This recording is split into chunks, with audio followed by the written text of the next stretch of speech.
आज्ञा हाँ यही सोशल मीडिया माध्यम आज अनेक प्रतिभाशील व्यक्ति विशेष सृष्टि हो पारिछंती। आपण माने देखुथिबा यही छोटिया चित्रकरटीए मध्य सही प्रतिभाशील व्यक्ति विशेष मानक मध्यरु अन्यतम।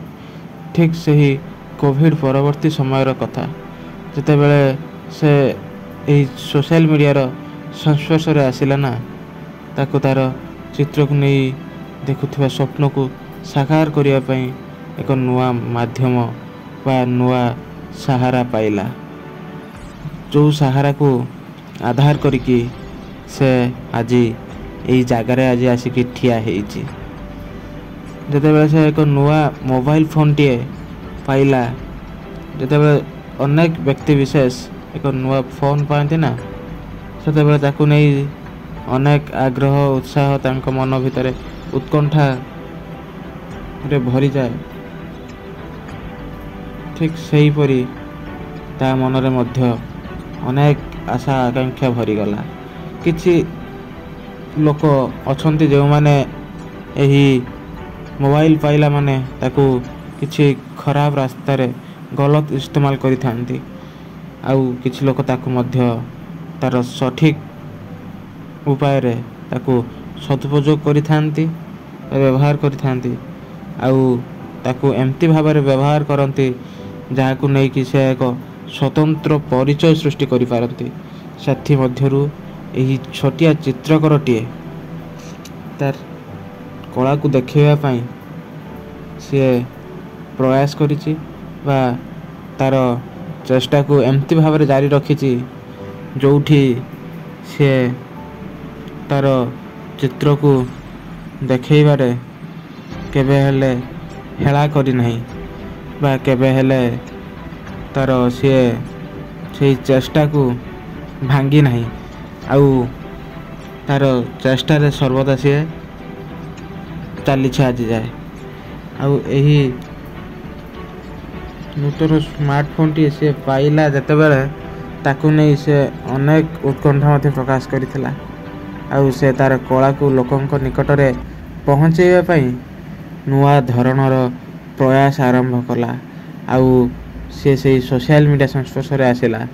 आ से सोशल मीडिया रो जगत रे जते सारा प्लेटफॉर्म सब थिला सबुथिरे से तार कला को प्रदर्शन करिवा पई तार कला को देखैबा पई से आग्रह प्रकाश कला। आ से तार से चित्रकला को नहीं कि लोकंक स्थान रे लोकंक आगरे एमती भाव में उपस्थापन कला जे लोक माने ताकू अनेक समय रे अनेक भल पाइबा देले अनेक स्नेह आदर कले। आउ तार यही चित्रकला को भूरी भूरी प्रशंसा मध्य कले। जेतेबेले से सोशल मीडिया संस्पर्श आसीथिला ठीक सही कोविड समय से तार चित्रकला को नहीं बेस चिंतित थिला। जेतेबेले ता पाखरे एही स्मार्टफोन बा मोबाइल फोन टे नथिला सेतेबेले से तार कला मात्र सही कलम और कागज भितरे सीमित रखी जाइथिला बा तार सही कलाटी सही कागज कलम मध्यरे सीमित होई रही जाइथिला। परवर्ती समय रे कोविड छाड़िया समय रे तो तार परवर्ती समय रे तार साधारण शिक्षा समाप्ति परे से मध्य यही मोबाइल फोन टी पाइला बा स्मार्टफोन टी को से प्राप्त कला। तो ठीक सेतिक बेले से तार यही जो कला थिला तार जो कला प्रति दुर्बलता रही से तार प्रकाश करिबारे लागिला। यही सोशल मीडिया जगत रे जते सारे प्लेटफॉर्म थिला से ही सोशल मीडिया साहाय्य रे बा सहारा रे से आज एक स्वतंत्र स्थान रे आसी ठिया हेइची। आउ हाँ यही सोशल मीडिया ना एमती एक जगह जोठी तुम तुम प्रतिभा को आनी जदि ताकू स्थान दियो ये सोशल मीडिया रे तो सी तुमको एक स्वतंत्र स्थान रे नहीं कि ठिया करई दबो जहा कि आज ठीक सही छोटिया पिलाटी माध्यम पाखरे हेइची। तो से ता चेष्टा को अत्यंत सुंदर भाव जारी रखी एजावत आउ तार सुंदर सुंदर कला को सी लोक मान पाखरे पहुँचेवाई तार ये जो स्वतंत्र प्रयास टी जारी रखी तो सी आज एमती कि ताको तार स्वतंत्र परिचय मिली तार यही कला पाई।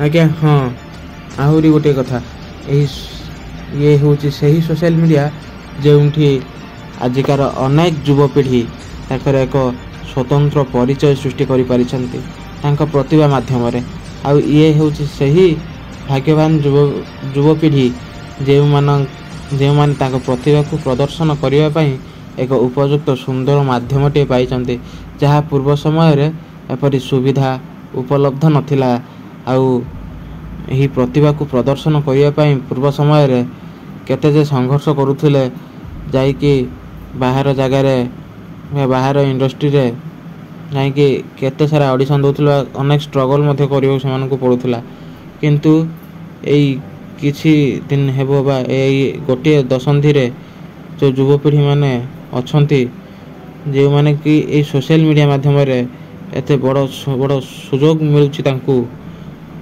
जो थी से आज गोटे स्वतंत्र परिचय पाउछंती आहुरी मध्य यही सोशल मीडिया माध्यम रे से अनेक दूर दूरांत प्रतिभावान व्यक्ति तांको भितर प्रतिभावान व्यक्ति मानक मध्य गोटे सुंदर बंधुता सृष्टि हेउछि।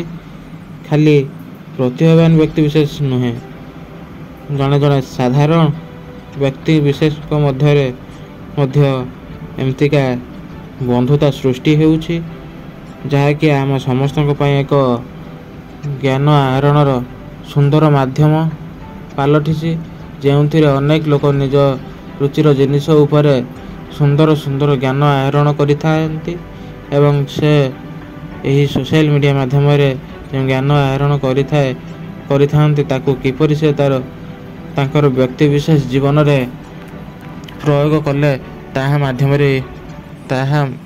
मध्य यही सोशल मीडिया माध्यम समस्त शेयर करिथांती निजर भावना को बा निजर यही भावना को परिप्रकाश करिथांती ता सह सेमाने जो भावना परिप्रकाश करती यह द्वारा सेमाने एक स्वतंत्र रोजगारक्षम होती एवं साधारण लोकटे मध्य अनेक स्नेह प्रेम भल पाइबा पाई थाए आउ जड़े भाग्यशाली प्रतिभावान व्यक्ति रूपे उभा होता है।